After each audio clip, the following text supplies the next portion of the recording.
Our bodies, too, are always endlessly changing. What we have been or are today, we shall not be tomorrow. Years ago we hid, mere seeds and promise in the womb. Nature applied her artist hands to free us from our swollen mother's narrow home, and sent us forth into the open air. Born to the shining day, the infant lies strengthless, but soon on all fours like the beast begins to crawl, and then by slow degrees, weak-kneed and wobbling, clutching for support some helping upright, learns at last to stand. Then swift and strong he traverses the span of youth, and when the years of middle life have given their service too, he glides away down the last sunset slope of sad old age that saps and mines and overthrows the strength of earlier years. Milo, grown old, sheds tears to see how shrunk and flabby hang those arms on which the muscles used to swell, massive like Hercules. And when her glass shows every time-worn wrinkle, Helen weeps and wonders why she twice was stolen for love. Time, the devourer, and the jealous years with long corruption ruin all the world and waste all things in slow mortality. The elements themselves do not endure. Examine how they change and learn from me.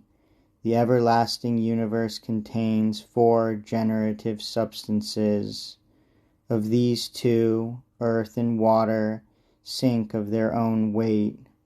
2, air and fire, fire purer still than air, weightless, unburdened, seek the heights above.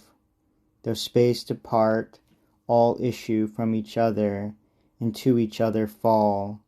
So earth reduced is rarefied to water, moisture, thinned, dissolves to air and wind, air losing weight, so light, so insubstantial, flashes up to empyrean fire.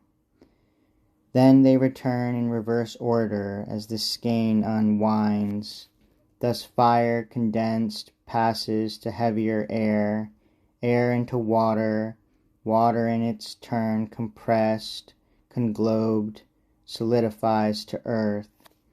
Nothing retains its form, new shapes from old nature, the great inventor, ceaselessly contrives. In all creation, be assured, there is no death, but only change and innovation. What we men call birth is but a different, new beginning. Death is but to cease to be the same.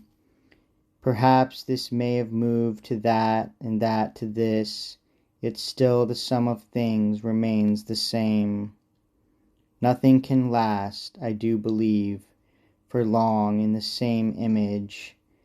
The ages of the world from golden pass to iron. How many times the fortunes of a place have been reversed. I've seen myself how solid, stable ground became the open sea.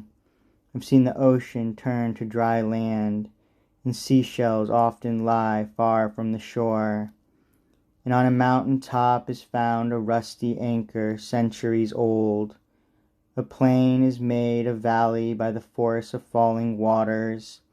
Floods have washed away mountains to make a plain.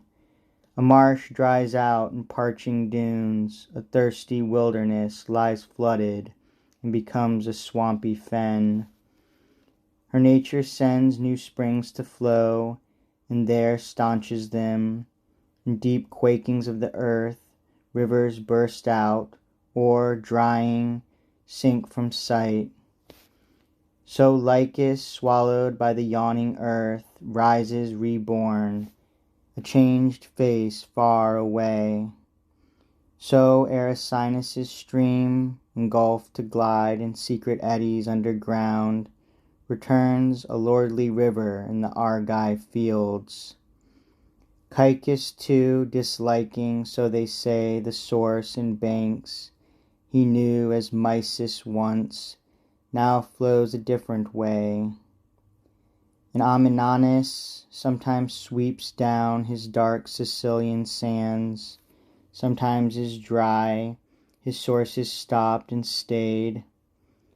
A Nigris once ran clear and wholesome, now no man would drink his waters, since the time, if poets' tales are true, the centaurs there washed out the arrow poison from their wounds.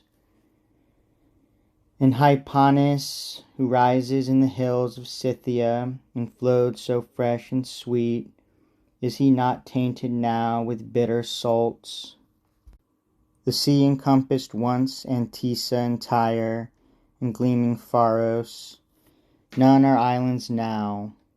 Leucas, the early settlers used to tell, was once a promontory. Now the waves surround it. Zancli, too, they say, was joined to Italy, until the ocean tore their boundary apart, and straits between severed the island. And should you ask for Burrus and Halisi, once cities of Achaia, they lie beneath the waves. Sailors still show the tilted towns and sunken battlements. Not far from ancient Trajan is a mound, high, steep, and treeless, once a level plain, quite flat, but now a hill.